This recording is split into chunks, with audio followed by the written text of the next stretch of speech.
question? Oui, professeur, on est prêt. Quelle est la question des garçons? La question que les garçons vont poser aux filles, la plus intéressante que vous avez. Tu vas poser la question, moi je suis au volant. D'accord.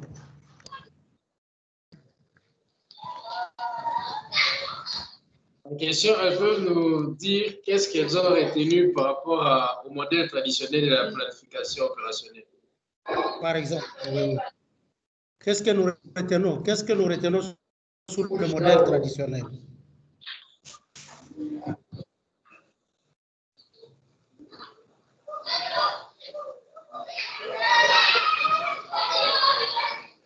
Il y a encore des choses qu'on va expliquer aujourd'hui, mais qu'est-ce qui vous a beaucoup intéressé dans ce modèle traditionnel-là? Nous avons dit qu'il y a combien? Il y a sept étapes. Quelle est l'étape qui vous a le plus intéressé? Quelle est l'étape qui vous a le plus intéressé? La question a été posée, je crois.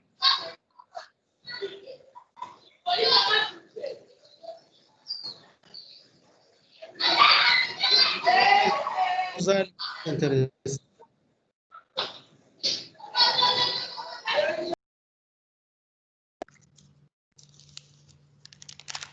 Sinon, nous pouvons commencer avec la première étape.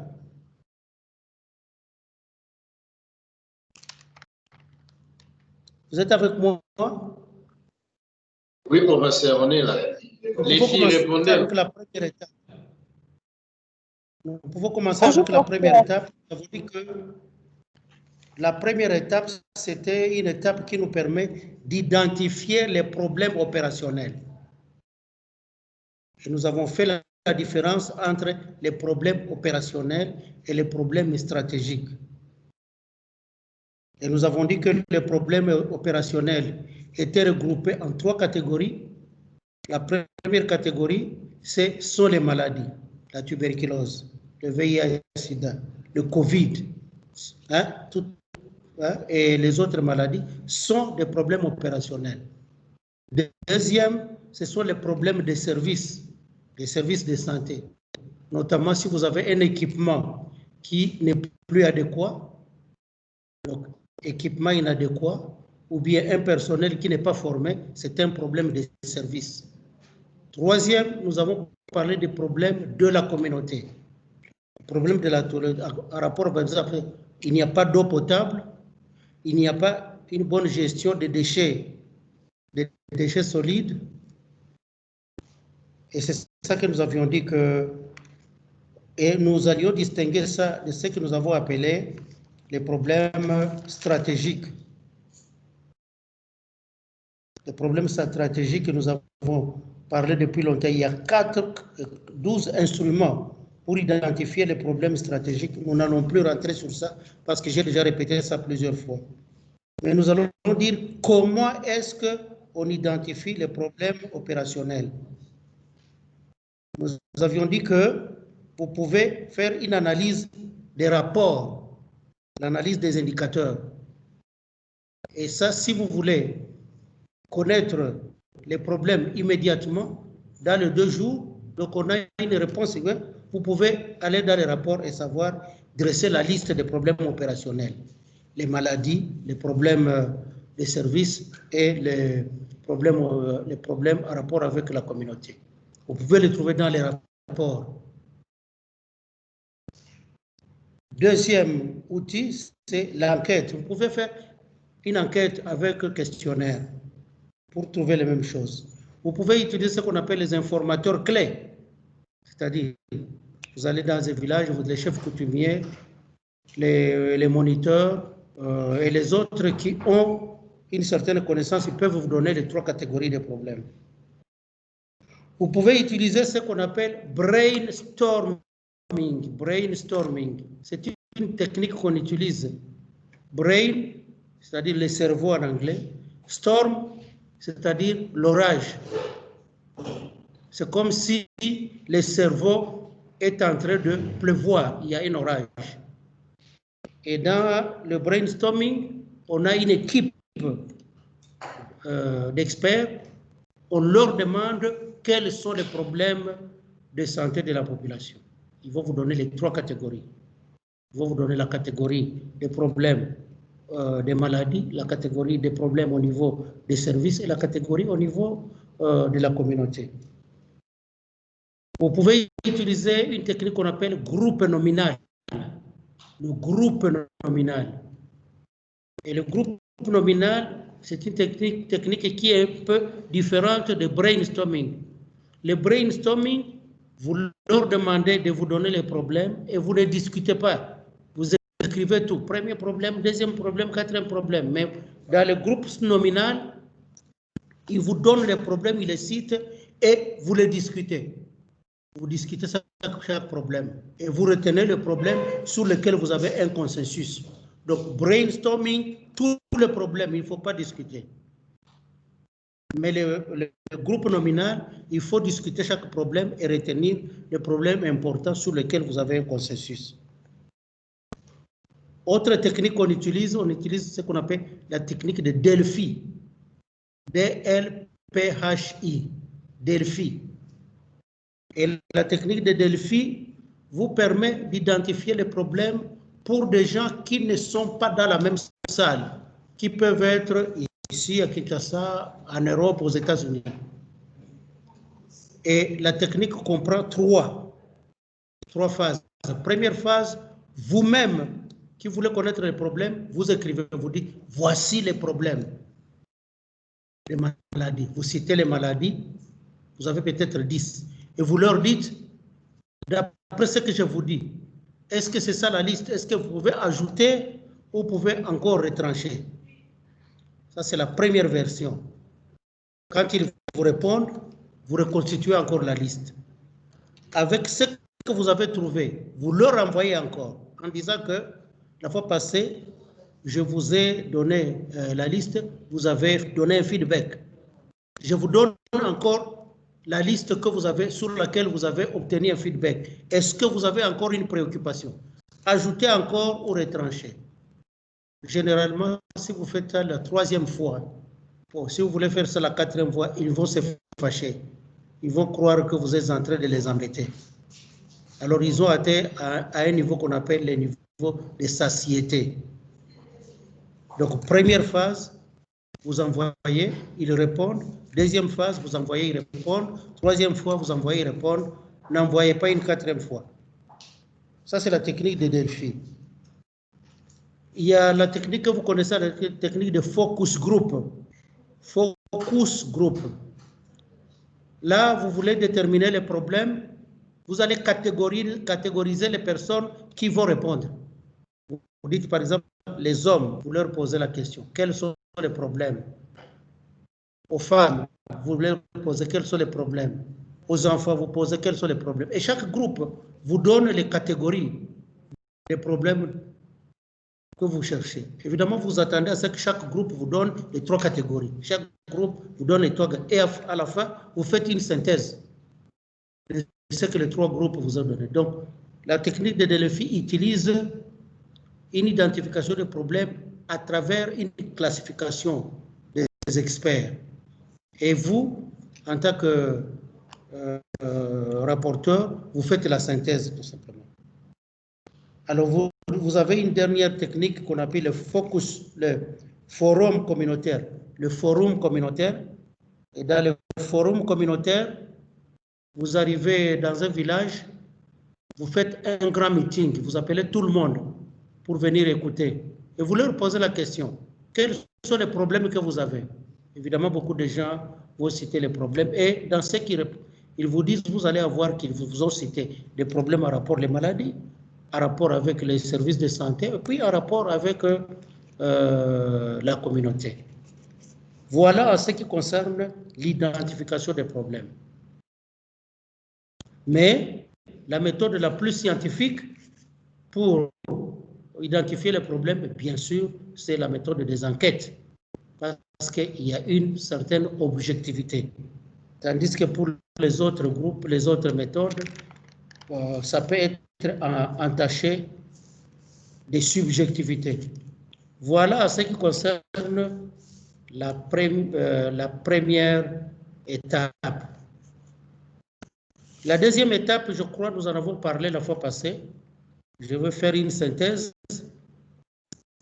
Si la première étape, vous avez une liste de problèmes, vous pouvez avoir 30 problèmes.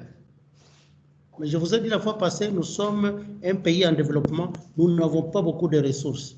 C'est la raison pour laquelle il faut sélectionner quelques problèmes prioritaires qui peuvent être résolus avec les moyens faibles que nous avons. Parce que je vous ai cité un principe économique qui dit les moyens, les problèmes sont toujours illimités, les besoins illimités, tandis que les moyens sont toujours limités. Donc il faut sélectionner les priorités. Et nous avons dit qu'il faut sélectionner les priorités sur base de 4 critères. Et le premier critère, c'est l'ampleur. Le deuxième critère, c'est la gravité. Le deuxième, c'est la vulnérabilité. Le troisième, c'est le coût. Et le dernier, c'est la perception. Et je répète, pour qu'on puisse savoir qu'un problème est prioritaire en prenant l'ampleur, nous allons donner beaucoup plus de points aux problèmes qui intéressent presque toute la population. Plus de 75% de la population. Vous donnez 3, entre 0,5 et 70, vous donnez 2, entre 0,25 et 50, vous donnez 1, et en dehors de ça, vous pouvez donner 0. Ça, c'est pour l'ampleur. Et à ce moment-là, vous pouvez dire, bon, prenons pour le Covid.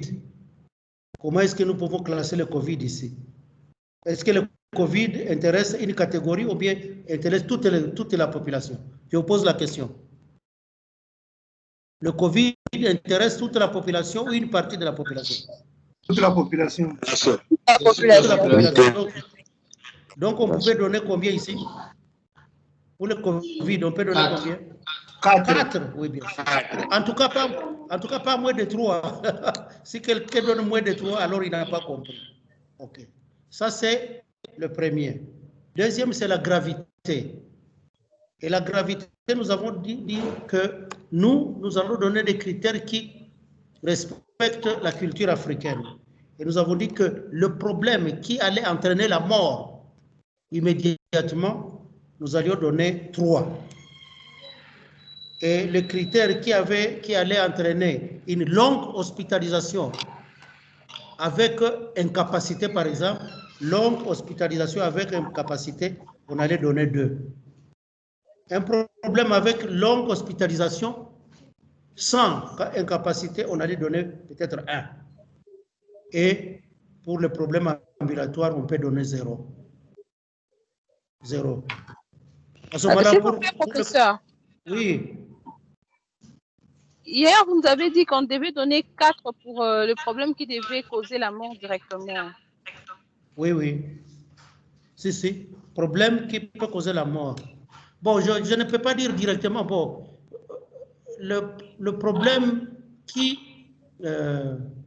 dont la conséquence était une mort immédiate. Bon, pas le même jour. Hein.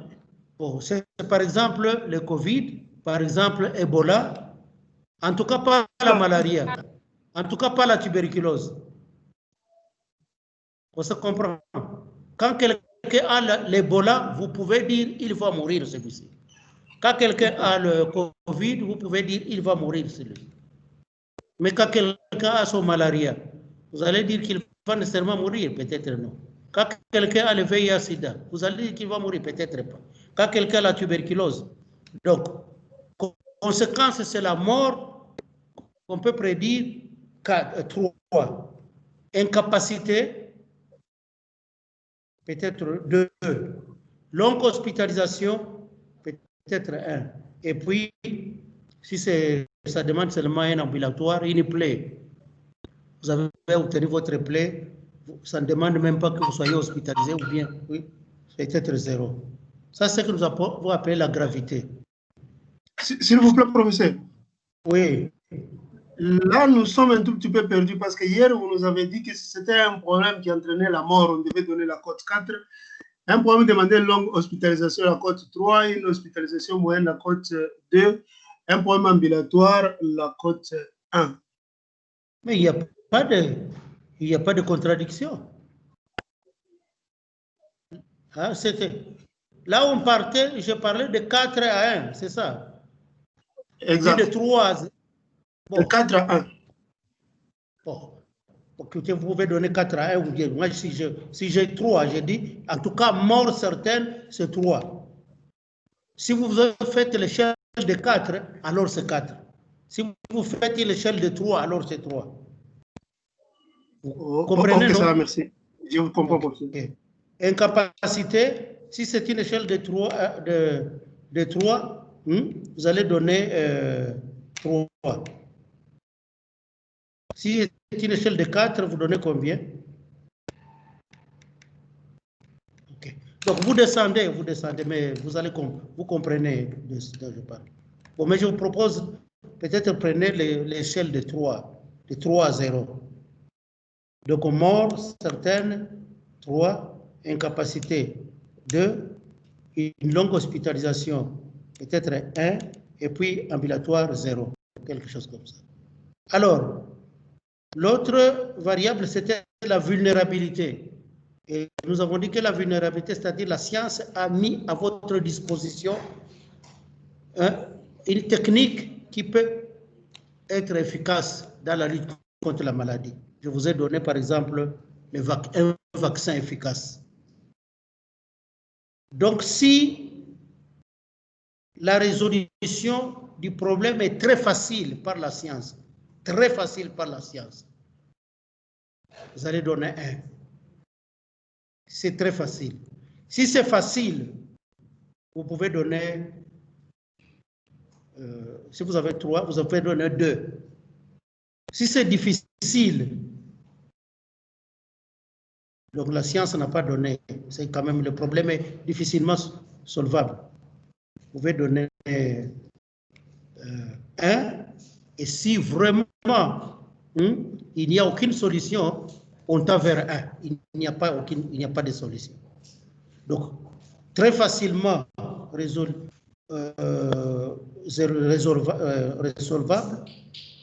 très facilement résolu, facilement résolu, difficilement et très difficilement. Ça fait de 3, 2, 1, 0. L'autre variable, c'est le coût. Et je dis que comme nous sommes un pays en développement, un problème qui peut être très facilement résolu au moindre coût moindre, ça sera 3, coût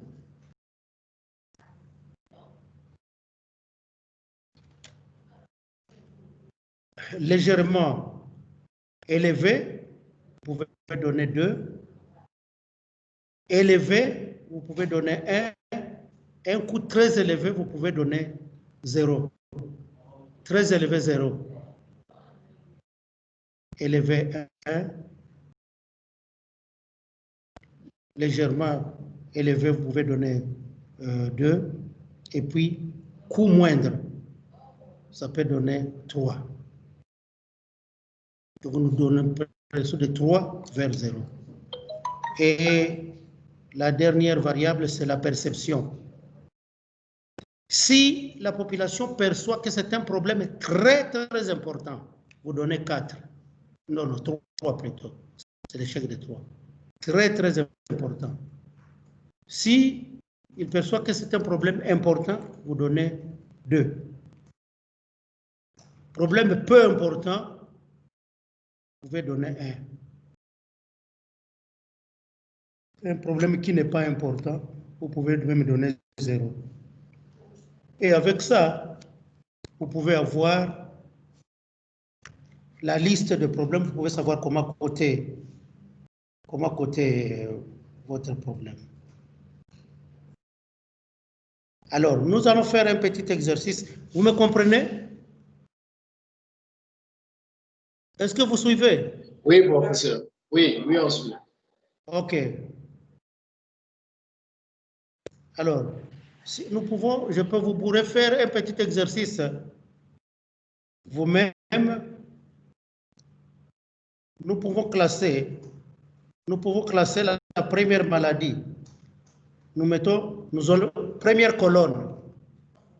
Vous êtes avec moi? Première colonne, nous mettons Covid. Oui, on y est. Vous êtes avec moi? Oui, oui, professeur. Je classe les maladies. Je mets le Covid qui vient en première position dans la colonne. Deuxième, je mets Ebola. Troisième, je mets la malaria. Quatrième, je mets une simple plaie. Nous allons essayer de réfléchir si nous pouvons classer en ordre de priorité. Donc, vous avez le Covid, vous avez Ebola, vous avez les palus, et puis vous avez une plaie. Alors, donc il suffit de faire un tableau avec ampleur, gravité, vulnérabilité, coût et perception. Alors, pour le Covid, nous allons donner ampleur de combien? Pour le Covid, nous donnons ampleur de combien? Covid, ampleur de combien? 3. Vous avez déjà répondu. 4. Vous avez 4. Je viens de changer pour dire 3. Si vous discutez... Ça dépend de quelle échelle. Comme dans quelle On échelle? parle de l'échelle de 0 à 3. Oui, prenons l'échelle de 0 à 3. Donnez alors 3. OK. 3. 3. OK. Pour l'ampleur, pour la gravité. Pour la gravité, nous donnons combien au Covid? Oui. Gravité. 3 aussi. 3 aussi. Non, 2. 3. Ça va. 3. Pour la vulnérabilité, nous donnons combien? Vulnérabilité, est-ce qu'il y a un moyen que la science a déjà mis à notre disposition pour éliminer la maladie? Il y a un vaccin.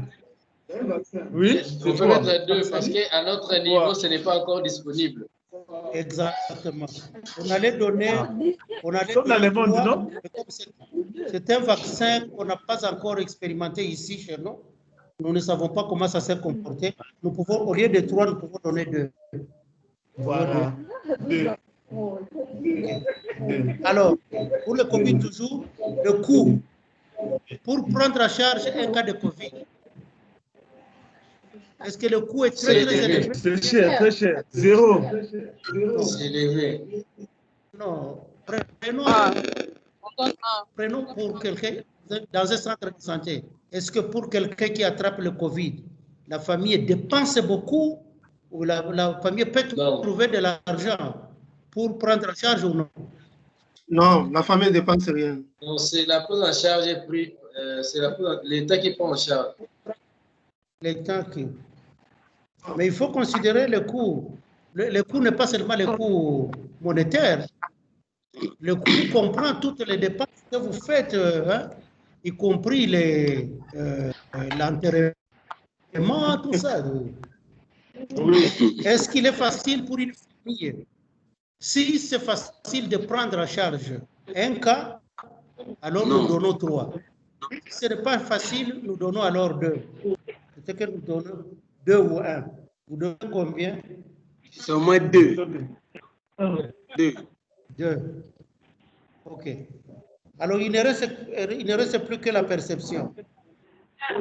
Est-ce que dans le milieu de Kinshasa, comment il perçoit le Covid? C'est un problème très important ou légèrement important? Non. Si chez nous, c'est relatif. C'est relatif parce qu'il y a... Ça dépend d'un endroit à l'autre. Prenez un endroit alors. Si on par exemple, Par exemple, à Massina. À Massina, oui.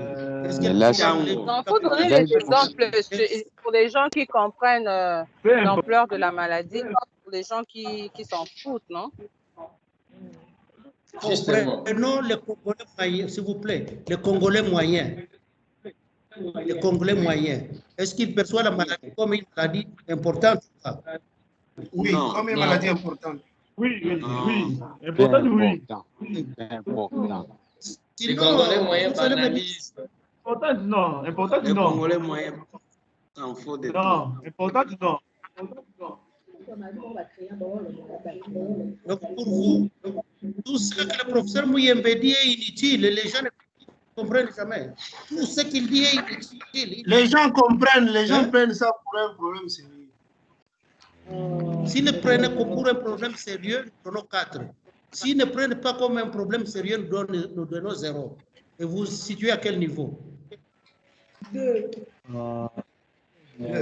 Non, il y a 4 et 0. Entre 4 Problème peu important. 1. 2. 1. 2. Okay.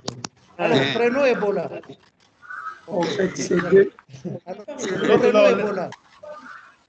S'il vous plaît, on prend Ebola. Ampleur d'Ebola. Mais professeur, on retient combien pour la perception de la COVID alors? 2. J'ai compris que j'ai compris qu'on peut être au milieu. Il y en a qui comprennent que c'est très important, il y en a qui font. C'est pourquoi on peut accepter qu'on donne les deux. Pour Ebola, on donne combien pour ampleur? Ebola. 3. 3, professeur. 4. OK. Pour la gravité. Gravité. 3. 3 aussi. Pour la vulnérabilité. On a des vaccins, non? La Il y a déjà le vaccin, non? Il y a Il y a un vaccin déjà Ebola. Oui. Oui, il y a un vaccin pour Ebola. Alors, ça nous donnons combien? Comme il y a un vaccin efficace, et là, nous pouvons donner 3. Oui. Parce que pour Covid, nous avons donné 2, parce que le vaccin n'était pas encore expérimenté ici. OK. Pour le coût, la prise en charge. La prise en charge, aussi 2. Pour la perception, Acceptable. la perception aussi 2. OK. Prenons le palud. Prenons le paludisme. Le paludisme, ampleur. Ampleur. 3. Ampleur. 3. Ampleur 3 1. aussi. D'accord. 1. Ampleur 3, donc ça concerne tout le monde. Oh, OK. Non, l'ampleur c'est 1. La gravité, c'est combien? C'est 3 aussi. 3. La gravité? La gravité, qu'est-ce que ça veut dire? Non. Pour la malaria, la gravité. La gravité, On a des médicaments. Pour la gravité, si vous avez donné à Ebola 3, vous donnez aussi à malaria 3. Pour la gravité. La gravité Alors, c'est 2. Non. Gravité 1. La gravité 2. Okay.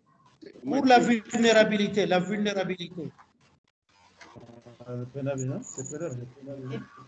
C'est déjà passé.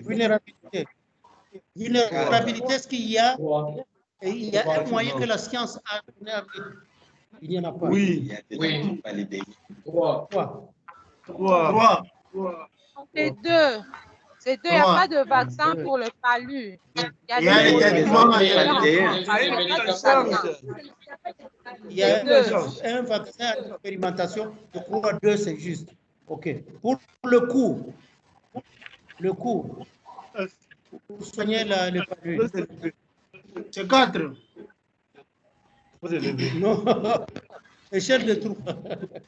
Est-ce que le coût est très élevé ou bien une famille est... Non, le coût est faible. C'est 3. Il n'y a pas de question. Est-ce que nous avons... Mais on doit considérer la prise en charge d'un paludisme est grave.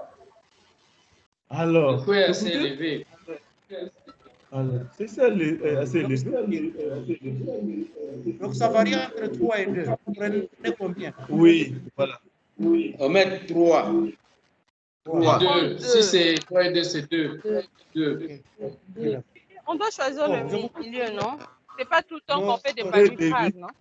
Il n'y a pas de 2,5. C'est 2. Mais c'est 3 parce qu'une famille, si c'est un palu moyen, si c'est un palu qui n'est pas grave, la famille peut trouver. Et puis, vous avez la perception. Pour la maladie, la perception. Okay. Bon, maintenant, nous pouvons faire le total. Nous pouvons faire la colonne des totales. C'est 3. Faisons la colonne des totales maintenant. Total Covid, c'est combien? Total Covid, c'est 3, plus 3, ça fait 6, plus 2, ça fait 8, plus 2, ça fait 10, plus 2, ça fait 12, plus 2, ça fait 14. Donc pour le Covid, j'ai trouvé 14. C'est 12. Ça fait 3 plus 12. 2, ça fait 6. C'est 12, professeur. Oui. 3 plus 3, Professeur, ça fait 6. Plus 3, ça fait... Ah oui, c'est ça. 3 plus 3, ça fait 6. Plus 3, ça fait 9. C'est ça. Plus 2, ça fait 11. Plus 2, ça fait 13. Plus 2, ça fait 15. Moi, j'ai trouvé 15 pour copier. Il y a 5 paramètres. Est-ce que vous avez noté pour le Covid, vous avez donné combien pour l'ampleur?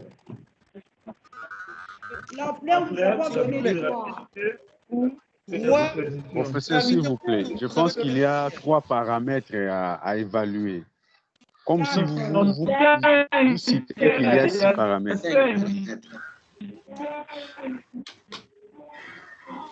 Est-ce que vous pouvez me comprendre? Il y a 5 paramètres. Je suis en train de faire l'addition. Suivez tout simplement l'addition. Pour l'ampleur, Oui, vous avez donné professeur, s'il vous plaît.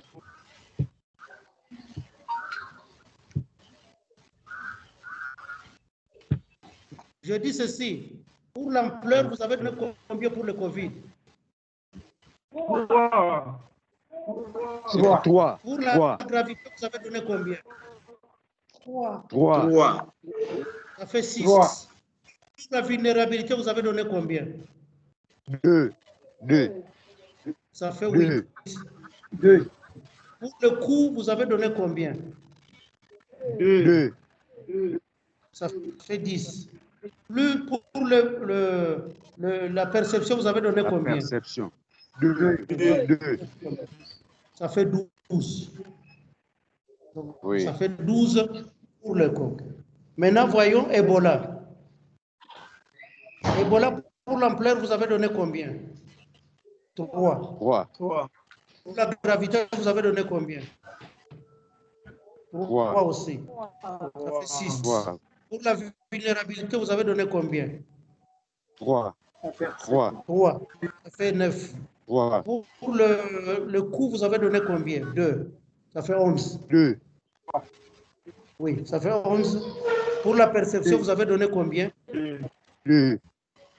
Ça fait 13. Maintenant, nous allons malaria. Pour l'ampleur, vous avez donné combien? 3. Gravité, vous avez donné combien? 2. 2.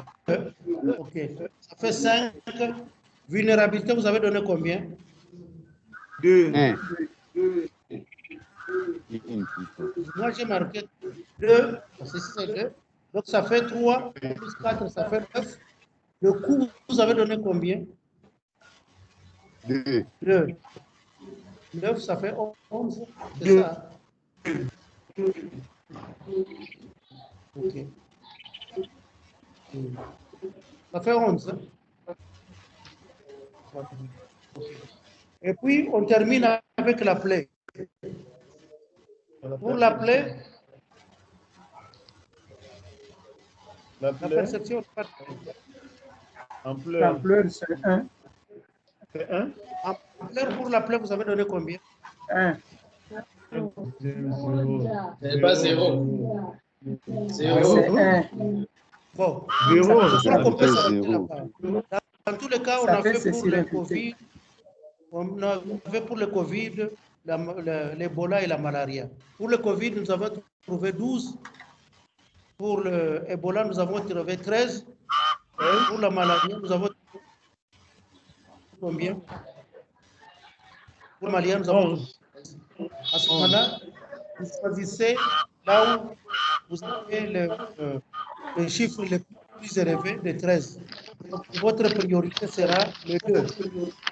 Votre priorité peut être Ebola à ce moment-là. Votre priorité devait être Ebola. Alors, vous pouvez avoir une maladie classée comme ça pour voir quelle est la première maladie, la deuxième, la troisième.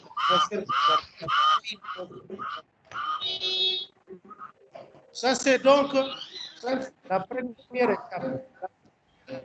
La deuxième étape. La deuxième étape, c'est la sélection de notre critère dont nous avons parlé.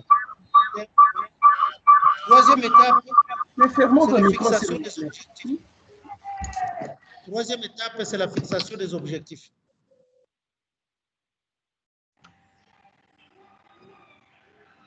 Troisième étape, c'est la fixation des objectifs. Alors, nous allons toujours voir que dans la fixation des objectifs, il faut construire l'arbre à problème. Il faut construire l'arbre à problème. Et l'arbre à problème comprend le tronc de l'arbre, les racines et puis les branches. Il faut construire l'arbre à problème. Et l'arbre à problème comprend le tronc. Dans le tronc, il y a les problèmes. Comprend les branches au-dessus. Ça comprend, oui. Et puis, ça comprend les racines. Et alors, nous allons considérer comme objectif général à partir du problème. L'objectif général est fixé à partir du problème, donc à partir du tronc. Et les objectifs spécifiques, les causes et les conséquences sont des objectifs spécifiques. On va fixer les objectifs spécifiques à partir des causes, à partir des conséquences. Je vous donne un exemple. Je donne dans le tronc, vous pouvez avoir la prévalence du paludisme. La prévalence du paludisme. Et je vais fixer l'objectif général, réduire la prévalence du paludisme dans les 3 années qui vont venir dans la zone de santé. Ça sera l'objectif général. Il y aura des objectifs spécifiques. Les causes. Quelles sont les causes du paludisme? Les causes du paludisme, vous les connaissez, c'est la circulation du plasmodium. Et le plasmodium se trouve parmi les malades. Donc, on peut fixer un objectif en rapport avec les traitements adéquats des malades. Donc, traiter adéquatement les malades, ça devient un objectif spécifique. Une autre cause, c'est par exemple assécher les marais. Assécher les marais où vont se multiplier les moustiques, ça devient aussi un objectif spécifique. Oui. Je trouve que vous êtes un peu rapide, professeur. Je suis en train de dire, pour fixer un objectif, il faut construire ce qu'on appelle l'arbre à problème. Et l'arbre à problème comprend 3 éléments. Ça comprend un tronc. Les troncs, le problème se trouve dans le tronc. Par exemple, l'incidence ou la prévalence du paludisme, ça se trouve au niveau du tronc de l'arbre. Ça, nous comprenons, non? On se comprend. Est-ce que nous comprenons? Oui, professeur. Si vous avez un arbre, est-ce que vous avez dessiné un arbre à problème? Vous dessinez les troncs, vous dessinez les racines et puis les branches au-dessus. L'incidence de la malaria ou bien la prévalence se trouve dans les troncs. Et donc, nous allons fixer le problème, l'objectif général à partir du problème. Et nous allons fixer les objectifs spécifiques à partir des causes du problème et aussi à partir des conséquences du problème. Donc, il faut d'abord élaborer, avant de fixer les objectifs, il faut d'abord élaborer l'arbre à problème. Quel est le problème qu'on peut fixer au niveau du tronc? Et moi, je vous propose ici la prévalence ou l'incidence de la malaria. Vous allez en bas, dans les racines. Les racines, c'est-à-dire les causes de malaria. Il y a plusieurs causes de malaria, mais une cause que vous connaissez, c'est la circulation du plasmodium. Et le plasmodium se trouve où? Dans le sang. De qui? Des malades. Donc, on peut fixer un objectif de traitement adéquat. Traitement adéquat des malades, ça devient un objectif spécifique pour lutter contre la malaria. Spécifique parce que ça se trouve au niveau du tronc. Deuxième objectif spécifique, assécher les marais. Assécher les marais, pourquoi? Parce que les moustiques vont se multiplier au niveau des marais.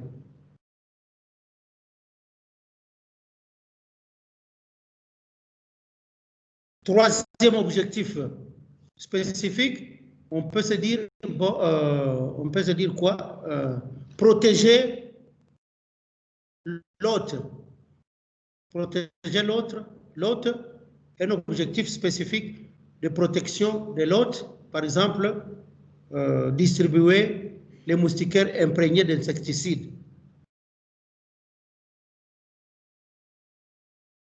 Voilà donc, nous avons construit l'arbre à problème et l'arbre à problème nous permet d'identifier les objectifs.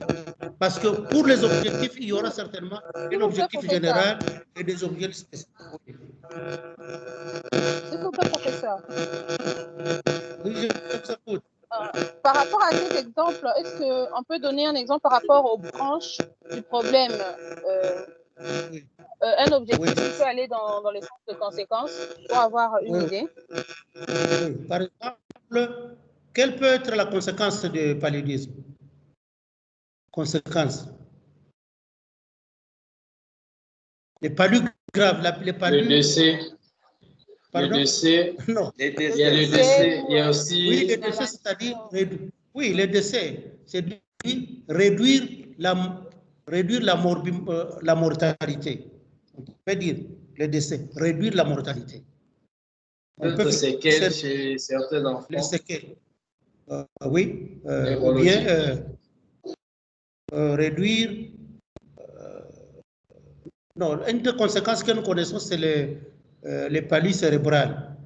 Donc, traiter correctement les palus cérébrales, ça peut être un objectif spécifique. Au niveau de la branche, une des conséquences des palus, comme vous avez dit, ça peut être les palus cérébrales. Donc, traiter correctement les cas de palus cérébrales. Ça peut être aussi, vous avez cité la mortalité, donc réduire la létalité au palus. Donc, nous avons l'objectif général, réduire l'incidence. Objectif spécifique, nous avons dit pour traiter adéquatement les cas, assécher les marais par exemple, et puis vous avez posé la question au niveau des branches, traiter correctement les cas de palus cérébrales ou bien réduire la létalité au niveau du palus. Le problème ici, c'est de savoir comment on fixe les objectifs spécifiques et les objectifs généraux. général à partir du problème, spécifique à partir des causes du problème et des conséquences du problème. On se comprend, non? On a compris. On a compris? Répétez un peu, professeur. Je dis ceci, vous ne pouvez pas, parce que pour fixer les objectifs, vous allez fixer un objectif général et des objectifs spécifiques. Maintenant, comment fixer l'objectif général? Pour trouver l'objectif général, il faut construire l'arbre à problème. L'objectif général est fixé à partir du problème. Le problème se trouve dans le tronc de l'arbre. Par exemple, l'incidence et la prévalence de la malaria. Après avoir fixé l'objectif général, vous allez fixer les objectifs spécifiques. Et les objectifs spécifiques, vous allez les fixer à partir des causes et des conséquences. Ça ne se fait pas comme ça au hasard. On se comprend? Est-ce que nous savons comment élaborer un arbre à problème?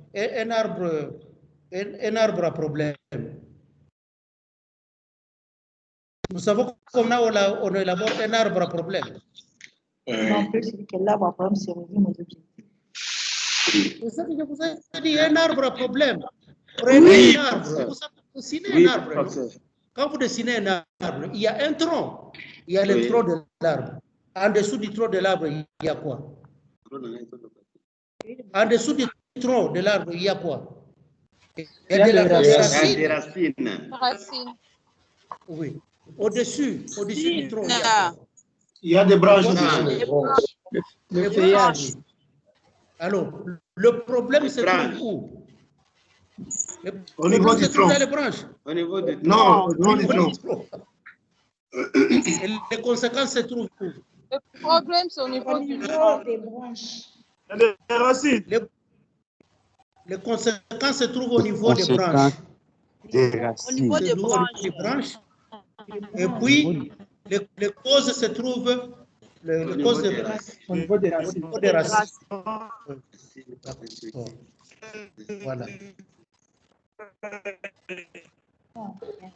Voilà comment on peut fixer les objectifs. Les branches. Les racines. Comment? Vous n'avez jamais vu un cours de biologie? C'est qui compose un arbre? Le tronc, les racines et les branches. Le tronc, les racines et les branches.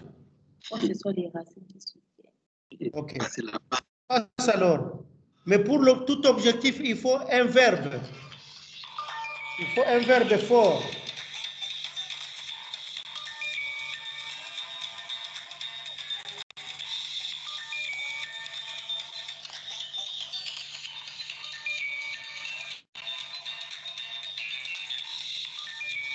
Je m'excuse.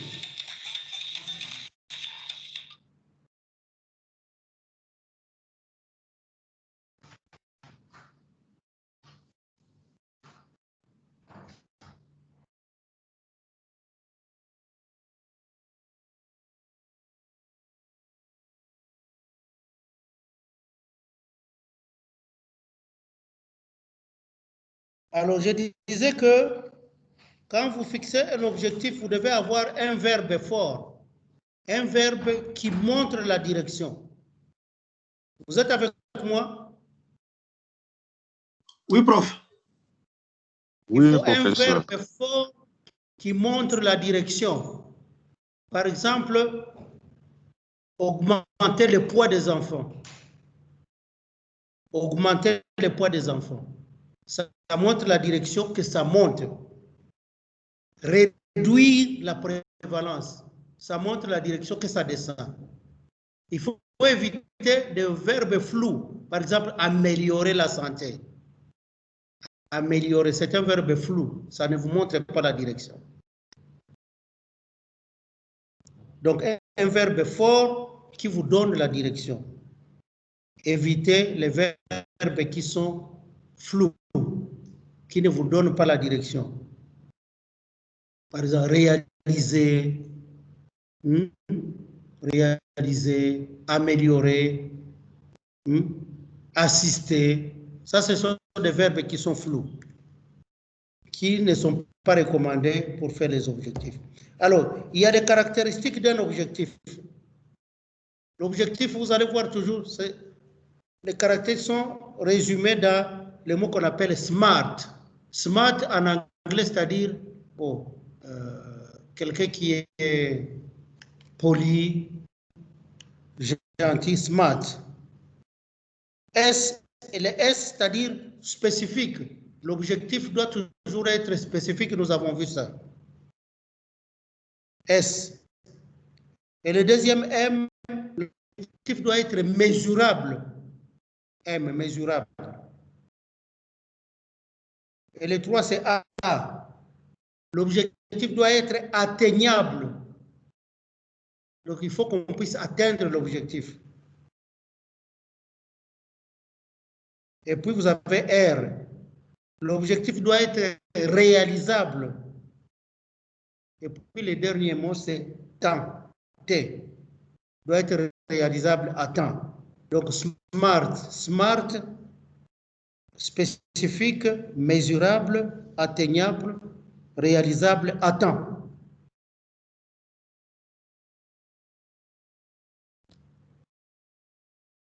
En anglais, si on vous dit que vous êtes smart, c'est que vous êtes un gentleman.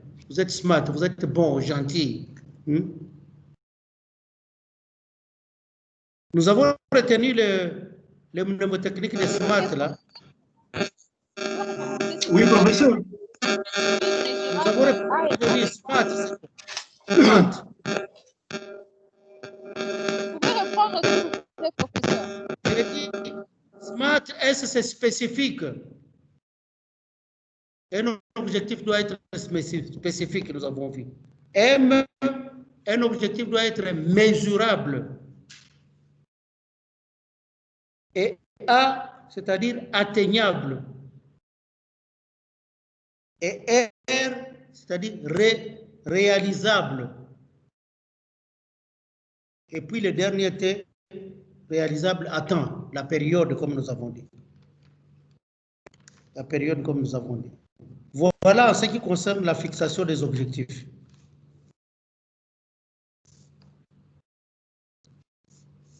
La quatrième étape, c'est l'élaboration des stratégies. Élaboration des stratégies.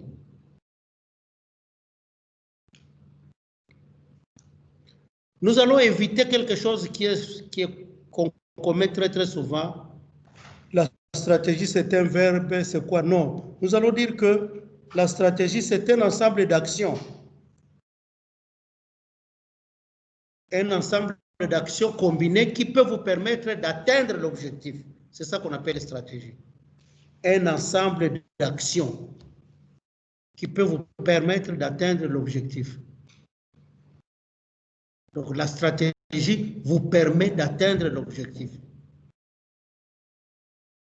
Et ici, nous sommes en train de parler des stratégies opérationnelles. La stratégie vous permet d'atteindre l'objectif. Et c'est plus simple pour les gens qui ne sont pas spécialisés dans la planification. Donc, une fois que vous avez l'objectif, vous voulez l'atteindre. Deux choses peuvent vous empêcher d'atteindre l'objectif. Les contraintes et les obstacles. Donc, pour atteindre l'objectif, il faut contourner les contraintes et contourner les obstacles. Je répète, pour atteindre l'objectif, il faut contourner les contraintes et les obstacles. Les contraintes et les obstacles qui peuvent vous empêcher d'atteindre l'objectif, qui se placent sur la route d'atteindre l'objectif. Et généralement, les contraintes se reportent à l'absence des ressources stratégiques, les ressources clés. Absence des ressources clés. L'absence des ressources clés, c'est une contrainte.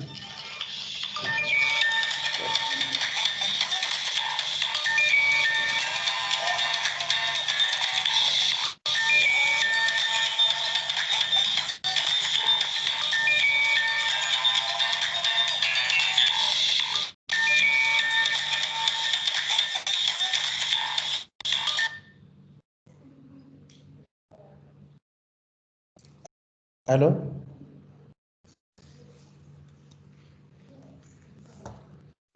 donc je disais donc que les contraintes, normalement, il faut contourner les contraintes, c'est-à-dire il faut éviter qu'il y ait absence des ressources clés. Et les ressources clés, par exemple, quand vous allez vacciner les enfants, si vous n'avez pas un infirmier qui est spécialisé dans la vaccination, c'est une contrainte importante. Un infirmier qui est spécialisé dans la vaccination. Si vous n'avez pas une boîte isotherme, ce qu'on appelle boîte isotherme, c'est une ressource clé. Donc l'absence de ressources clés vous place devant une contrainte, ça va vous empêcher d'atteindre l'objectif.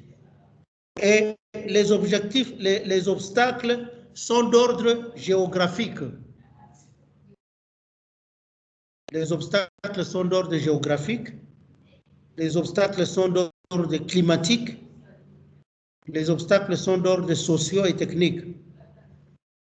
Par exemple, un obstacle géographique, si vous êtes par exemple un centre de santé et entre vous et la population, vous avez une grande rivière. C'est un obstacle géographique important. Le climat. Si vous avez un climat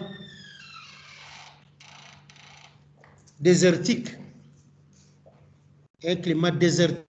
pour la plupart des problèmes de santé, c'est un obstacle très très important. Vous pouvez avoir un obstacle socio, si vous avez une coutume qui vous empêche de réaliser ce que vous voulez. C'est un problème, c'est un obstacle important. Donc, pour atteindre les objectifs, il faut contourner les contraintes. Les contraintes sont liées à l'absence de ressources clés, des ressources stratégiques. Il faut contourner les obstacles qui peuvent être géographiques, qui peuvent être climatiques, qui peuvent être sociaux et même techniques. Ça, c'est en rapport avec l'élaboration des stratégies. Quand j'ai un objectif, les contraintes sont d'ordre...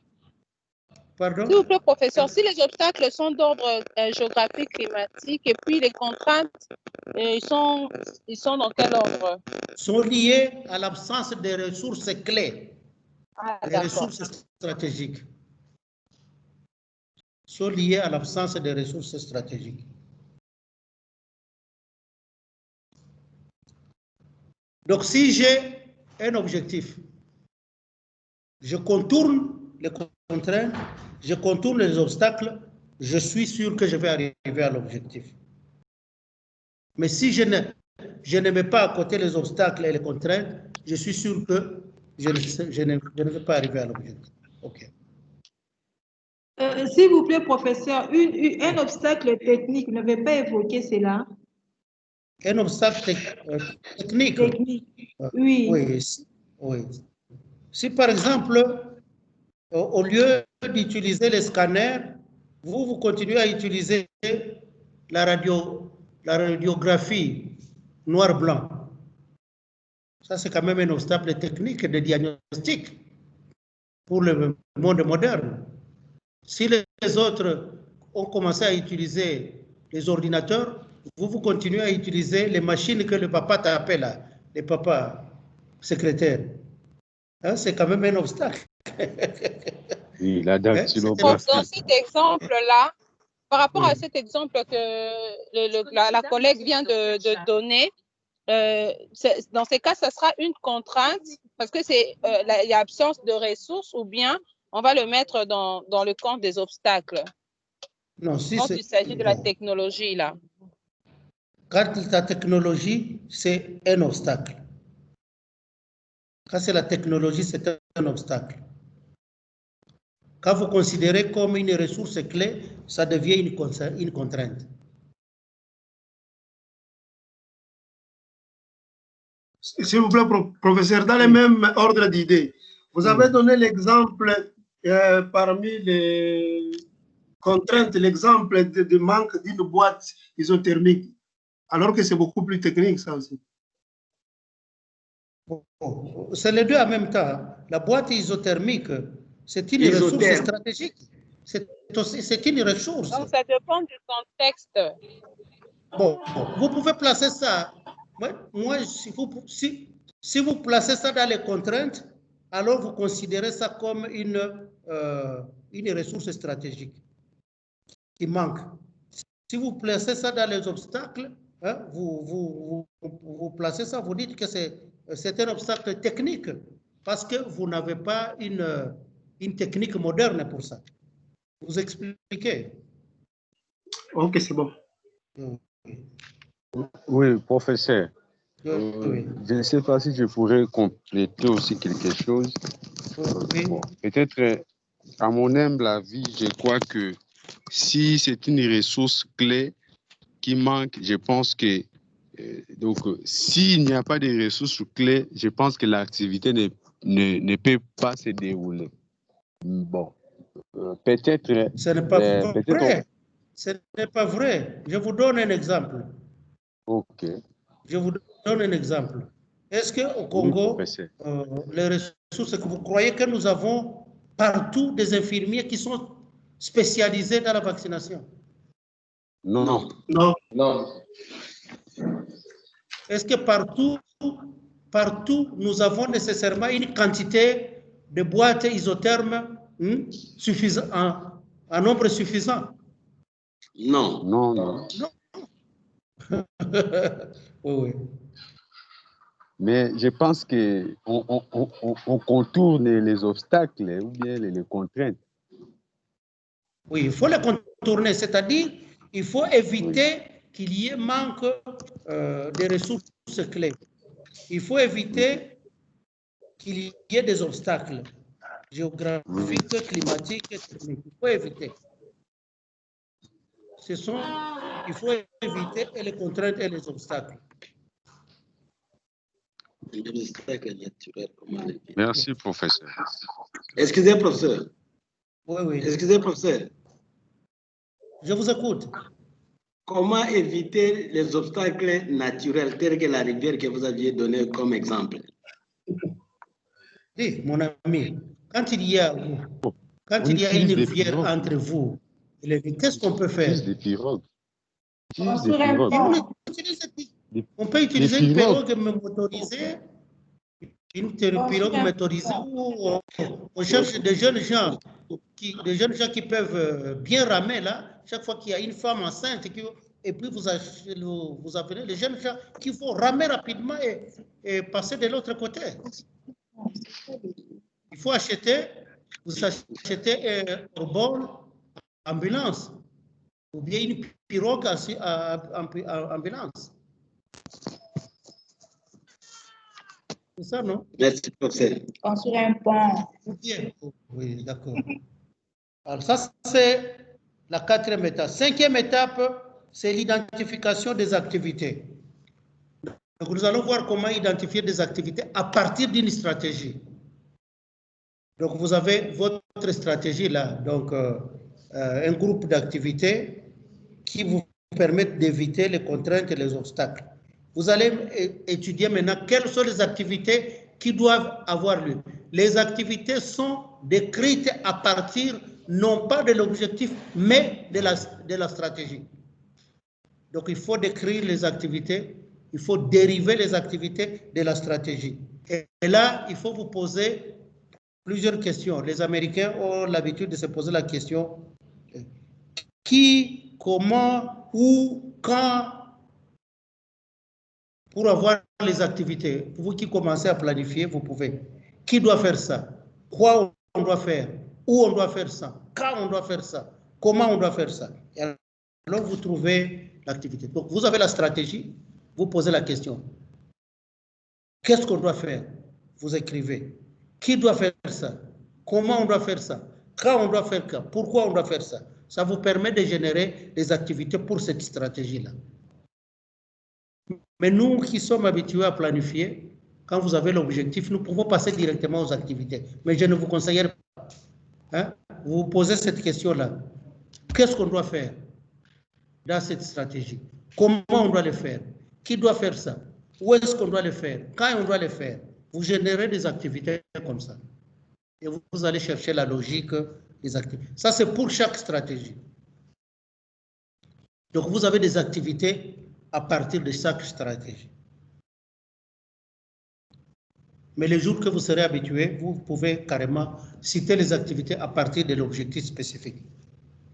L'étape 6, c'est la détermination des ressources. Il faut déterminer les ressources.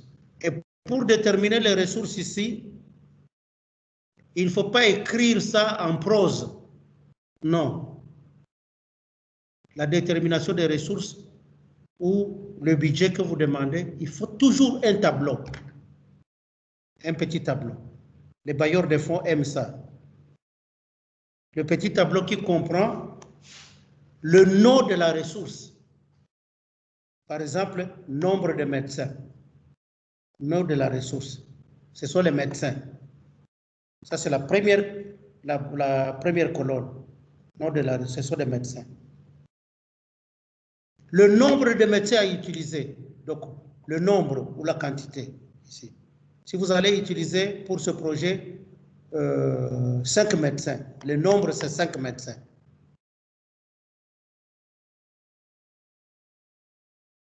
L'autre colonne, vous allez mettre le coût unitaire.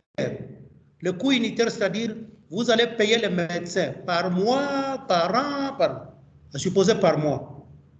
Ce qu'on doit lui payer par mois.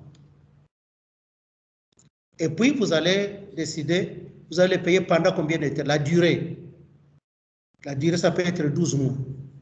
À ce moment-là, pour avoir le budget, vous allez multiplier le nombre de médecins. Vous avez dit si c'est 5 médecins, multiplié par le coût unitaire. Si vous devez payer par mois un médecin, vous lui donnez $1000. Multiplié par 1000. Donc 5 multiplié par 1000. Pendant 12 mois, multiplié par 12. Et vous avez un chiffre qui vous donne un total. Le nombre de médecins multiplié par le coût unitaire, multiplié par la durée que vous donne le montant que vous allez demander pour ça.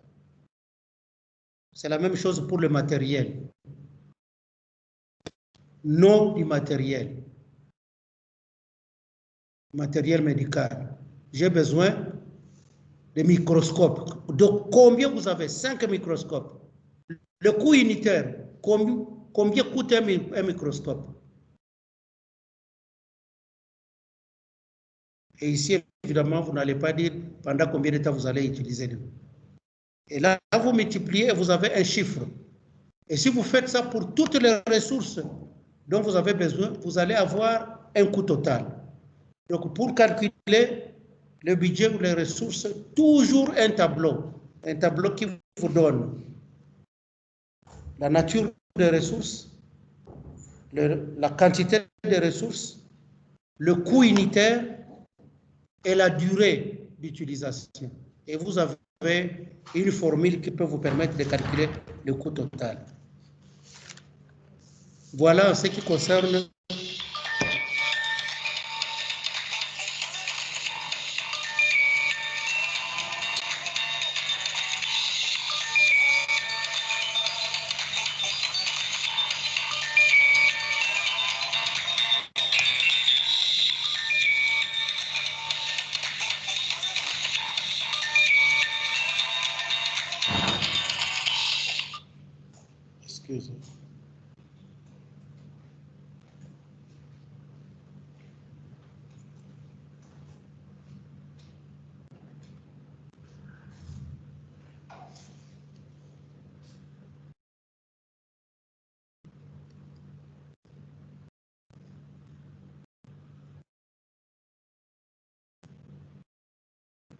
Allô? Oui, c'est vous qui m'appelez?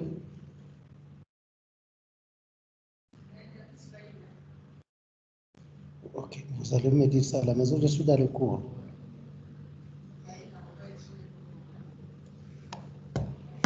Ok, donc nous venons de voir le premier modèle.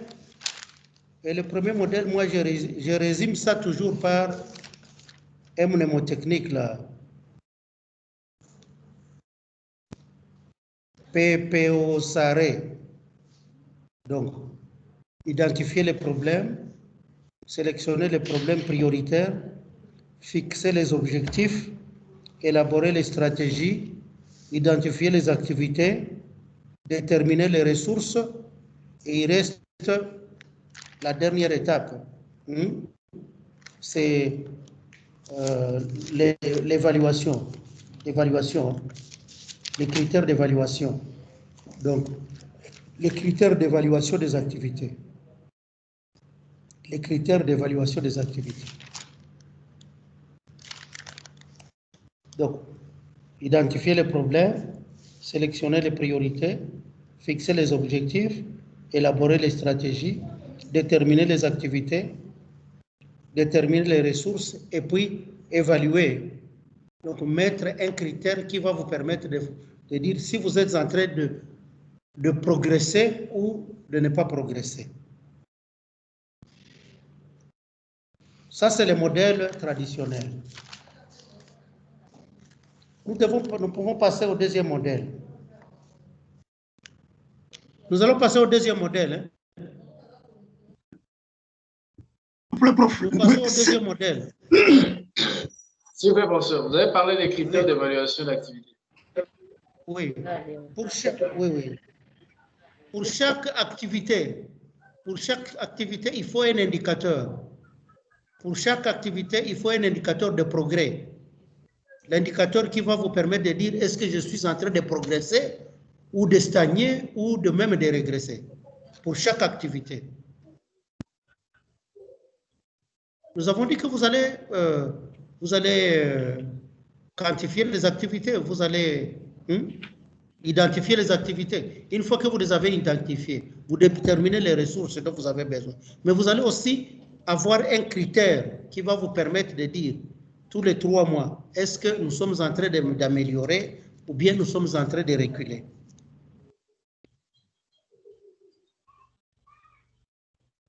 C'est ça?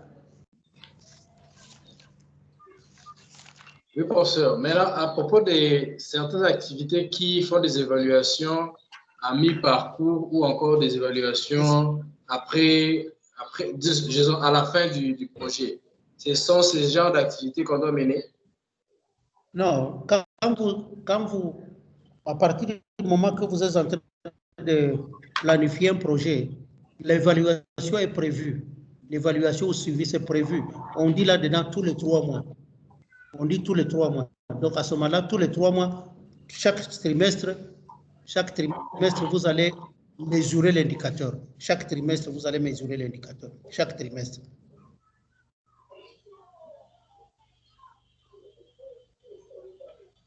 Donc, l'essentiel ici, c'est de savoir si vous avez retenu comment on peut identifier les problèmes, comment on peut sélectionner les priorités, comment on peut fixer les objectifs, comment on peut élaborer les stratégies, comment on peut identifier les activités, comment on peut déterminer les ressources dans un tableau et comment on peut faire le suivi ou l'évaluation des activités pour voir si on progresse tous les 3 mois, par exemple.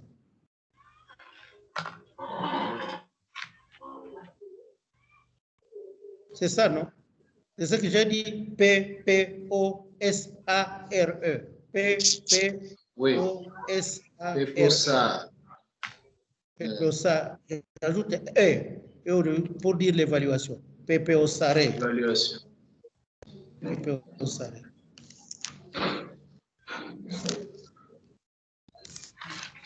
Nous pouvons commencer le deuxième modèle. Excusez, professeur, j'ai une question. Excusez, Oui. professeur, j'ai une question. Oui. Vous aviez parlé de tous ces modèles-là. J'aimerais un peu reculer un peu sur les objectifs. Parce qu'en parlant des objectifs, et quand nous avions introduit notre cours, vous aviez dit que les objectifs doivent être ancrés sur 3 piliers, notamment la cible, le temps et l'étendue. D'accord. Mais j'ai une soif là sur le problème des moyens, jusque dans ces piliers-là. Vous pouvez avoir la cible, vous pouvez avoir les temps, vous pouvez avoir l'étendue. Si vous n'avez pas les moyens, est-ce que ça peut aller, l'objectif peut être atteint? C'est ça ma grande préoccupation, professeur. J'ai déjà répondu à cette question en disant que dans la plupart des cas de planification, vous avez, dans la première étape, vous n'avez pas seulement l'identification, vous avez ce qu'on appelle l'analyse du contexte. L'analyse du contexte. Et dans l'analyse du contexte, il faut là-dedans analyser la faisabilité. La faisabilité du projet que vous êtes en train de concevoir. Et si la faisabilité, dans la faisabilité financière, et économique, vous devez être sûr que vous êtes en train de concevoir un projet avec des partenaires techniques et financiers qui vont vous aider. Il ne faut pas concevoir un projet n'importe comment. Dans la rédaction du projet, qui peut être bancable, il y a l'analyse de la faisabilité du projet. Un projet ne peut pas être accepté si on n'a pas encore étudié la faisabilité. Nous allons voir, lorsque nous allons étudier les projets, nous allons voir qu'il y a plusieurs étapes pour rédiger les projets. Nous allons voir qu'il y a ce qu'on appelle la pré-identification du projet. La pré-identification du projet, c'est-à-dire, vous venez, les gens peuvent venir d'Europe, des États-Unis pour arriver au pays, au Congo. Ils cherchent quelques indicateurs sur le problème qui les intéresse. Ça s'appelle une pré-identification. Après, on peut avoir, il faut passer à ce qu'on appelle une identification. Ils écrivent un document. Ils vont écrire un document qui comprend peut-être un but et quelques objectifs. Et puis après, ils vont écrire un projet qui comprend les documents, qui comprend des objectifs clairement définis. Mais une étape importante dans les projets-là, ça sera d'analyser la faisabilité. On va analyser la faisabilité technique, la faisabilité financière, la faisabilité économique, la faisabilité sociale. Et ici, dans ce qui vous intéresse, la faisabilité financière, vous allez analyser, est-ce que dans l'environnement, il y a des gens qui sont disposés à financer ce projet-là? S'il y a des gens qui sont disposés, vous allez dire qu'il y a des partenaires techniques et financiers, donc nous pouvons continuer le projet. Les partenaires techniques, est-ce qu'il y a des gens qui vont vous accompagner quand vous êtes en train de mettre en place les projets? S'il y en a, vous continuez.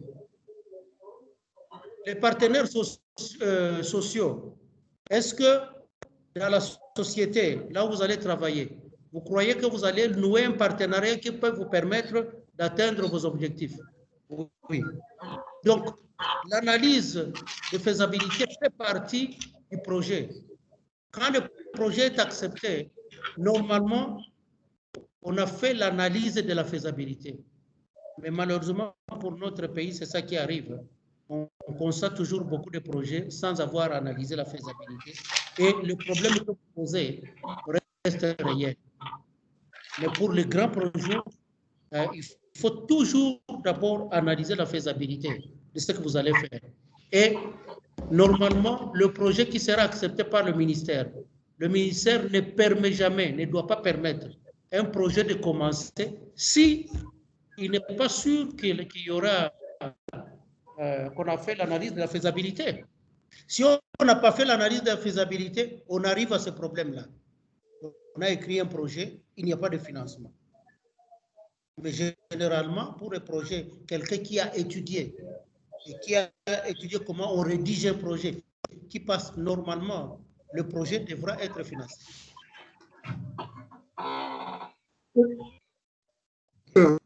Excusez, professeur. Oui, oui. En rapport avec la faisabilité, moi j'ai une expérience pour avoir travaillé comme médecin chef de zone à Befali à la Chouapa. Il y a un problème de l'opération retour que tout le monde connaît. Hein? Vous faites un projet, j'avais posé hier une question en rapport avec les budgets.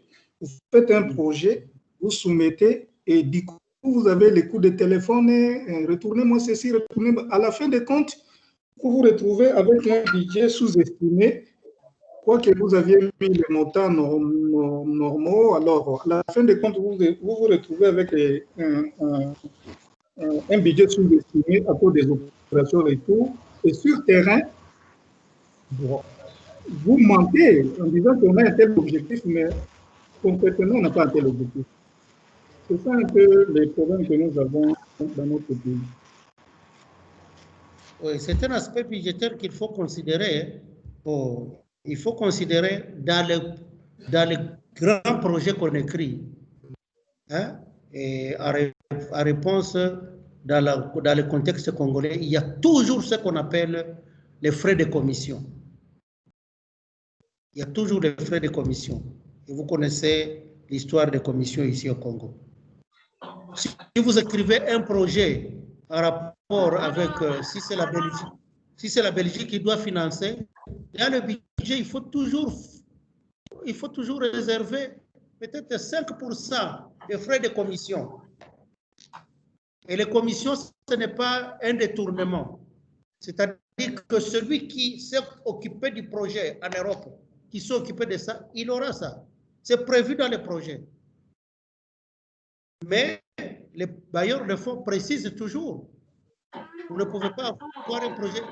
Les activités du projet doivent être financées peut-être 80%, 90%.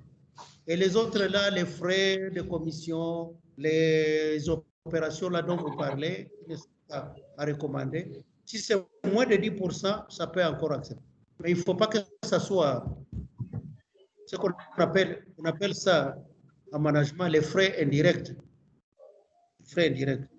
Vous pouvez avoir un projet, par exemple, un projet belge, où vous pouvez avoir, ils viennent avec un projet, et sur $100, 80 $, c'est pour payer les Belges qui travaillent, c'est pour leur permettre qu'ils vivent au Congo, qu'ils aillent en Belgique, qu'ils rentrent, et 10% à la zone de santé, ça c'est quoi? Donc vous avez conçu un projet pour les frais indirects, il faut refuser ça. Il faut refuser ça.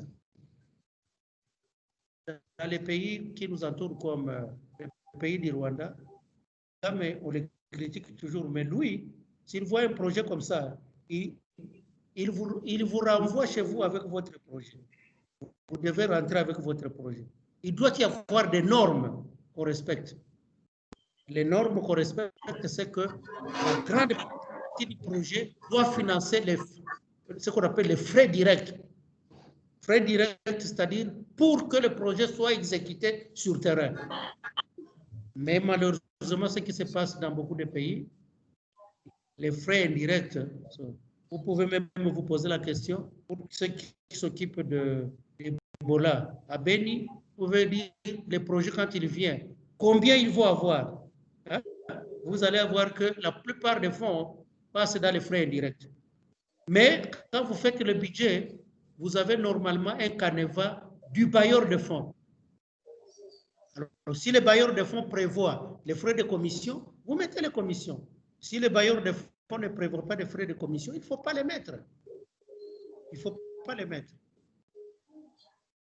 C'est pourquoi au début, vous avez fait l'analyse de la faisabilité, vous avez vu le canevas du bailleur de fonds, il n'y a pas de commission, il n'y a pas de commission. À ce moment-là, ce sont les frais directs qui doivent être financés par les projets. Merci, professeur. Mais nous ne sommes pas encore là parce que nous allons avoir, dans la leçon prochaine, nous allons voir comment rédiger un projet. comment rédiger un projet. Et c'est à ce moment-là que nous allons voir ces éléments qui peuvent vous permettre de rédiger un projet qui est bancable. Et quels sont les éléments qui doivent être prévus dans les projets. Nous allons voir ça prochainement. Merci, professeur. D'accord, d'accord. Alors, le deuxième modèle, ça peut... Oui. Je m'excuse encore de vous déranger. Quand je regarde ce modèle traditionnel, apparemment, il permet de pouvoir élaborer ce que nous appelons les termes de référence. Est-ce que c'est ça? Je voulais juste dire, parce que je vois presque toutes les étapes des termes de référence que nous élaborons presque sur ces modèles traditionnels. C'est ça, professeur? Bon, si vous pouvez appeler ça, je suis complètement d'accord. Ça peut vous permettre d'élaborer les termes de référence pour résoudre un problème. Oui. Les termes de référence pour résoudre un problème. Oui. Je comprends. Il n'y a pas de problème avec ça.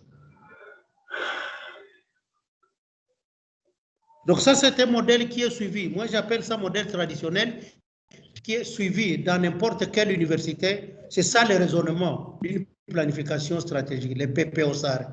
Vous identifiez les problèmes, les priorités, les objectifs, les stratégies. C'est ça. Donc, on peut accepter que ça vous permet d'élaborer les termes de référence pour résoudre un problème. En tout cas, si on voudrait vous dire, vous allez résoudre les problèmes dans telle zone de santé, bon, ça peut vous permettre d'élaborer les termes de référence. Mais nous allons voir d'autres modèles de planification. Et le deuxième modèle que nous allons voir, ça s'appelle le modèle ZOPP, ZOP. Le modèle ZOP, ZOPP. Et dans le livre qu'on vous a donné, vous allez voir que c'est un modèle qui a été développé par les Allemands. Donc, si vous devez travailler avec les Allemands, ils vont toujours recourir au modèle qu'ils ont développé. Ils ont appelé ça ZOP, Ziel Oriented Project Plan. Donc, si vous devez travailler avec les Allemands, et puis nous allons voir un autre modèle qui ressemble à celui-là, qui est le modèle PIPO, donc qui a été élaboré par les Belges, la planification des interventions par objectif. Puis après, je crois la semaine prochaine, nous pouvons voir les PAO, le plan d'action opérationnel du ministère de la Santé.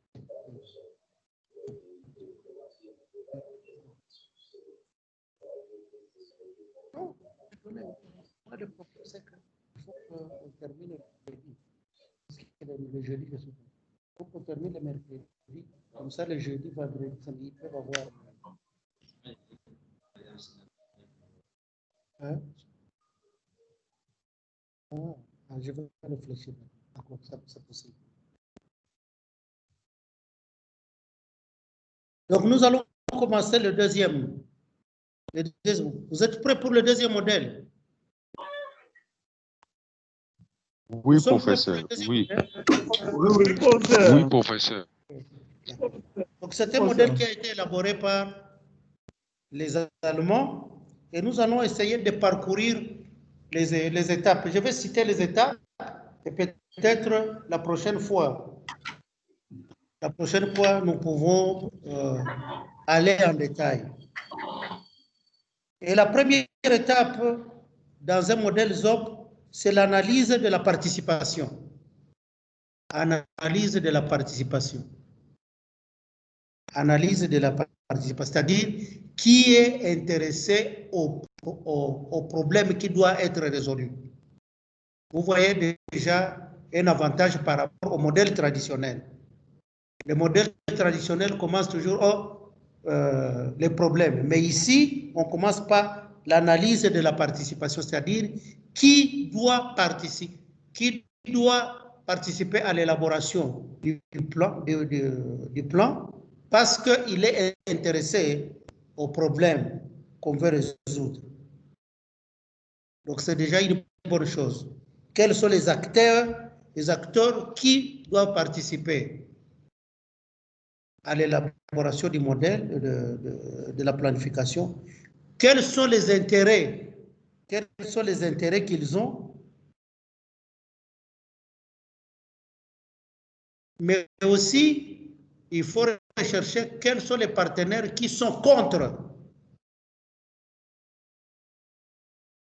Donc, qui peuvent s'opposer à la planification, à la rédaction d'un plan pour résoudre ce problème. Oui, oui, oui. Qui sont les partenaires? Ça fait partie des étapes, de la première étape ou des autres étapes? La première étape consiste à analyser la participation, c'est-à-dire quels sont les acteurs qui sont intéressés à la résolution du problème, quels sont leurs intérêts, mais aussi quels sont les partenaires qui peuvent s'opposer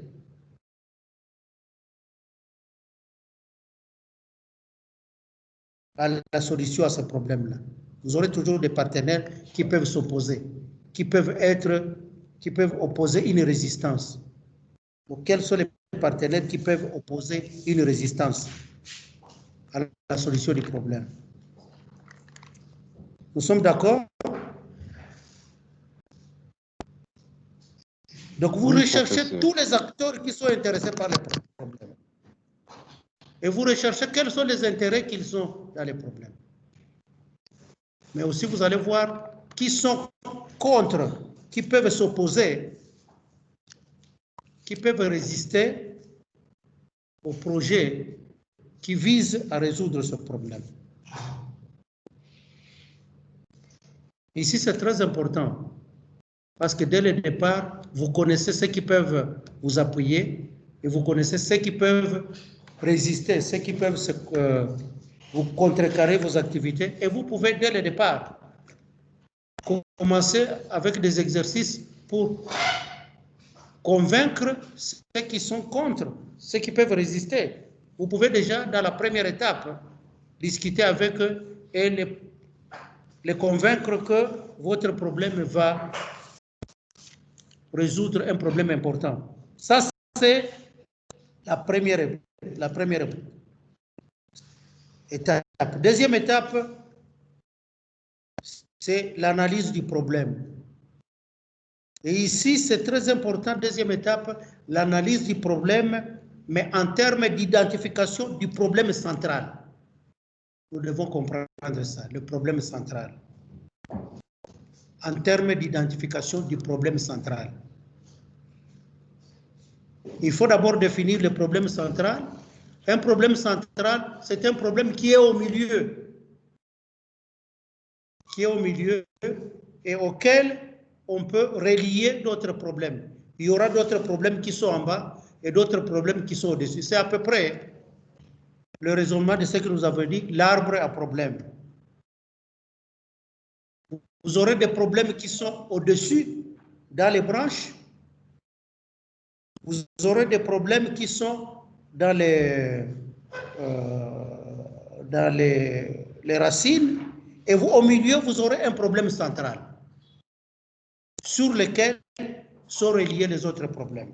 Comment ça se fait dans la réalité? Dans la réalité, vous avez l'équipe qui est en train de planifier. À supposer qu'ils sont à 8. Vous allez demander à chaque expert d'identifier un problème de la communauté. Il va identifier un problème. Et vous, maintenant, vous allez commencer à classer les problèmes. Est-ce que ça ressemble à des conséquences ou ça ressemble à des causes? Si le problème ressemble à une conséquence, vous mettez au-dessus. Si le problème ressemble à une cause, vous mettez en bas. Et vous mettez comme ça, et vous allez trouver au milieu un problème central qui reste au niveau du tronc. Donc le problème central est un problème sur lequel on relie des problèmes en bas et des problèmes au-dessus. Ça, c'est le problème central. Et si vous faites attention, c'est le problème qui va vous aider à déterminer l'objectif spécifique, l'objectif général. C'est le problème qui se trouve dans le tronc, qui va vous permettre de déterminer l'objectif général. Ça, c'est l'étape numéro 2. Donc, analyse du problème, recherche du problème central. Étape numéro 3, c'est toujours analyse du problème. Analyse du problème, mais analyse des causes et des effets. Analyse des causes et des effets. Et comme je vous l'ai déjà dit, vous aurez les causes qui sont au niveau des racines et vous aurez des effets ou des conséquences qui sont dans les branches. Et vous aurez le problème central dans le tronc. Et là, vous pouvez dire que vous avez établi ce qu'on appelle arbre à problème. Le problème central se trouve dans le tronc, les causes se trouvent dans les racines, les conséquences se trouvent dans les branches. Vous avez réalisé ce qu'on appelle arbre à problème. Nous en avons déjà parlé. Mais vous allez vous rendre compte que ici c'est systématique. Pour les autres, c'est systématique. Il faut nécessairement construire l'arbre à problème pour les autres. Mais pour le modèle traditionnel, ce n'est pas systématique. Pour le modèle traditionnel, ce n'est pas systématique. Ici, nécessairement, il faut construire l'arbre à problème. Donc, troisième étape, non, ça c'est le troisième. Quatrième étape, c'est l'analyse des objectifs. Quatrième étape, c'est l'analyse. Vous êtes avec moi? Réaction? Oui, professeur. Nous sommes avec vous. On est là. Je suis. Nous avons parlé donc, analyser la participation, analyser les problèmes, rechercher le problème central. Deuxième. Troisième, analyser les problèmes, rechercher les causes et les effets. Ça, c'est troisième. Quatrième, c'est analyser les objectifs. Alors, analyser les objectifs, c'est-à-dire transformer l'arbre à problème en arbre à objectif. Analyser les objectifs ici, c'est transformer l'arbre à problème en arbre à objectif. Alors, j'ai déjà fait allusion à ça. Si nous avons un arbre à objectif, l'arbre à problème, vous avez les causes, vous avez le problème, vous avez les conséquences. L'arbre à objectif, il y aura un objectif général. Un objectif général qui est dérivé du problème central. Donc l'objectif général est dérivé à partir du problème central, le problème qui est dans le tronc. Les objectifs spécifiques sont clarifiés à partir des causes du problème, les causes qui sont dans les racines. Et d'autres objectifs spécifiques sont tracés à partir des conséquences du problème. Les conséquences du problème qui sont dans les... Et nous avons déjà donné un exemple là-dessus, sur la malaria. La malaria.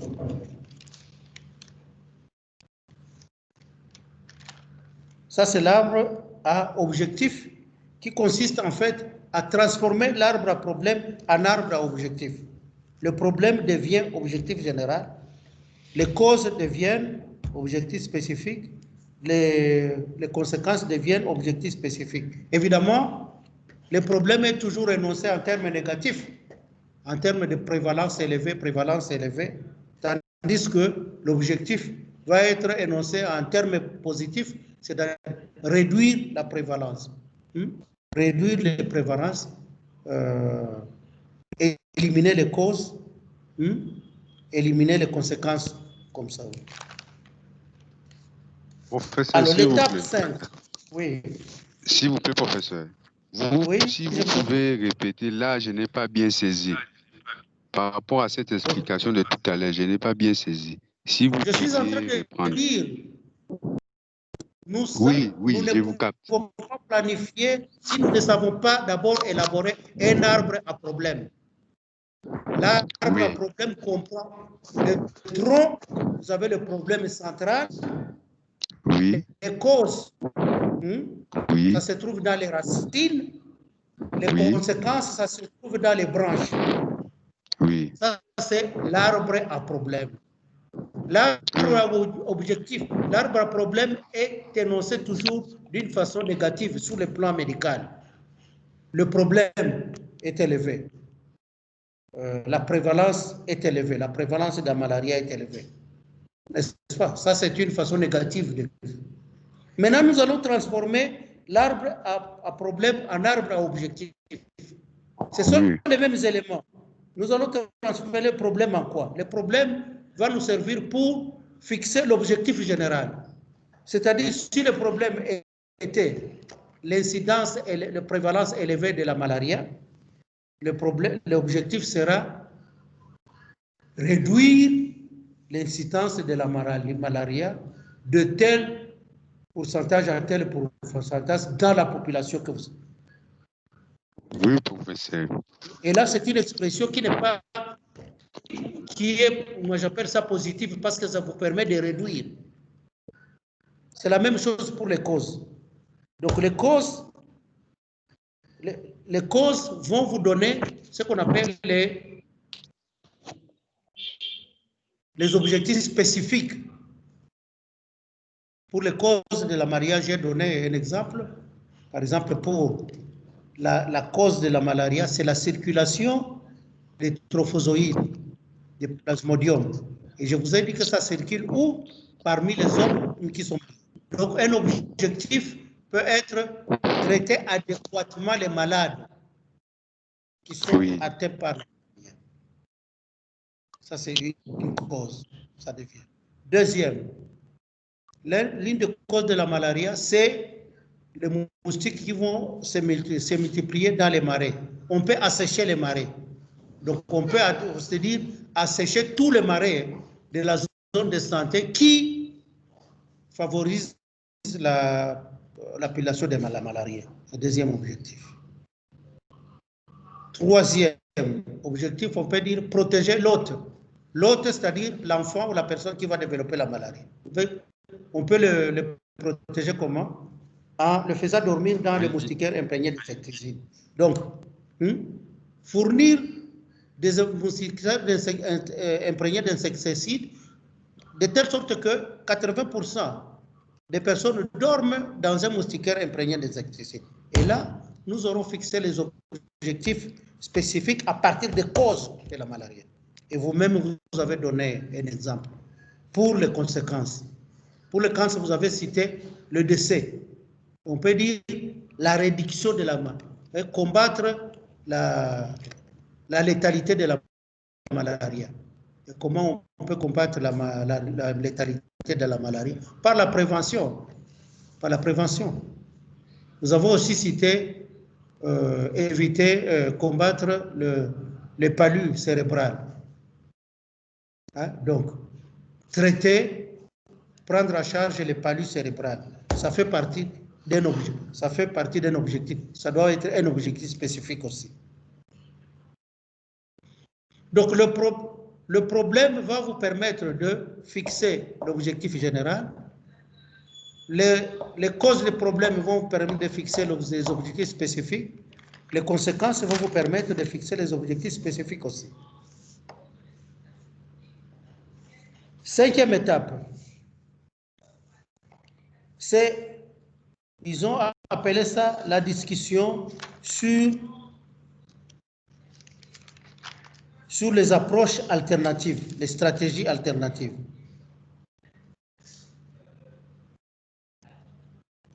Et les stratégies alternatives en cette matière-là, si vous pouvez aller, vous allez lire les livres que vous avez, page 147, ça va vous faciliter de comprendre les stratégies. Page 147. Donc, pour déterminer les stratégies, il faut connaître les objectifs. Et une fois que vous avez les objectifs, vous allez, quelle est l'intervention qui va me permettre d'atteindre l'objectif? Si vous avez l'objectif 1, l'intervention qui va vous permettre d'atteindre l'objectif, ça devient l'intervention qui va vous permettre d'atteindre l'objectif 2, ça devient la stratégie. L'intervention qui peut vous permettre d'atteindre l'objectif 3, ça devient une stratégie. Et vous allez voir qu'à la page 147, c'est discuté.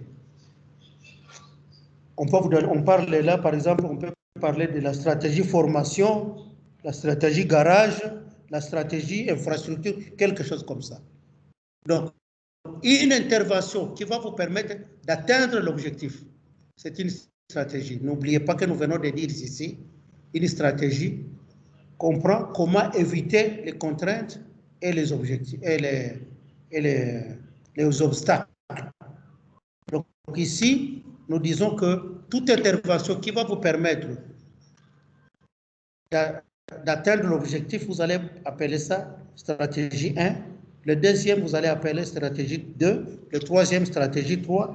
Et vous pouvez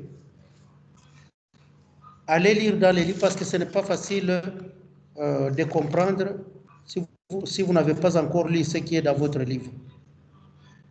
Donc, je vous recommande de lire page 147.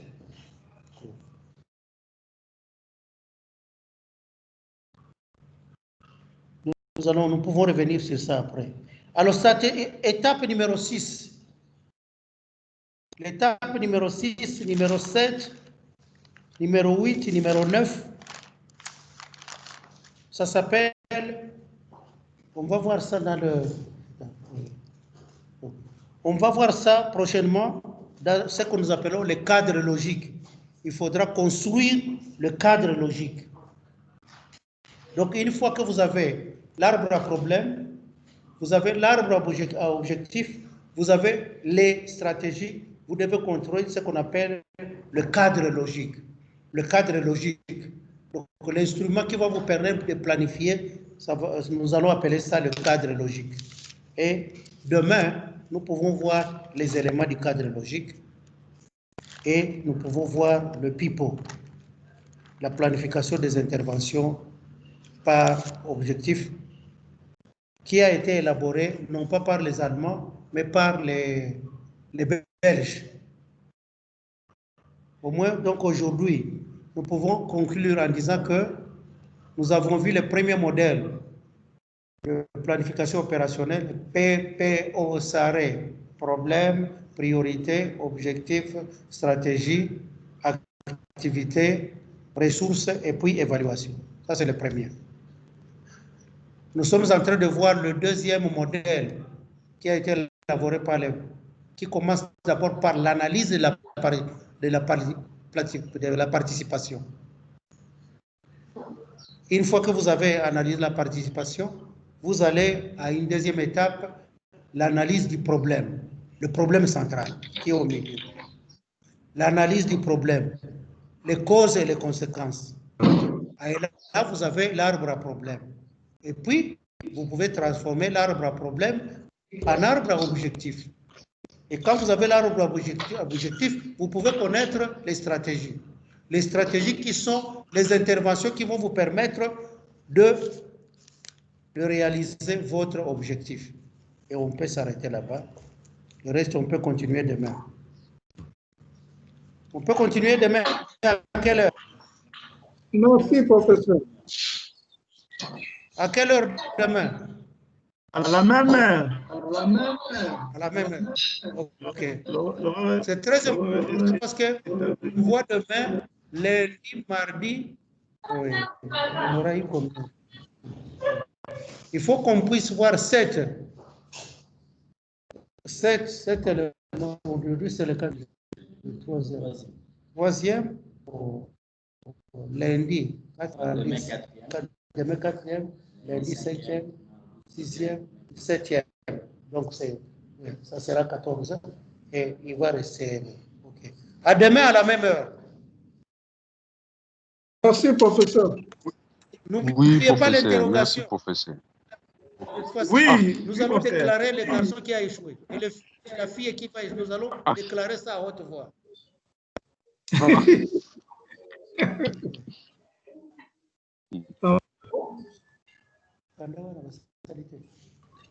CP, demain c'est samedi, on ne peut même pas prendre un après-midi pour mettre de l'ordre.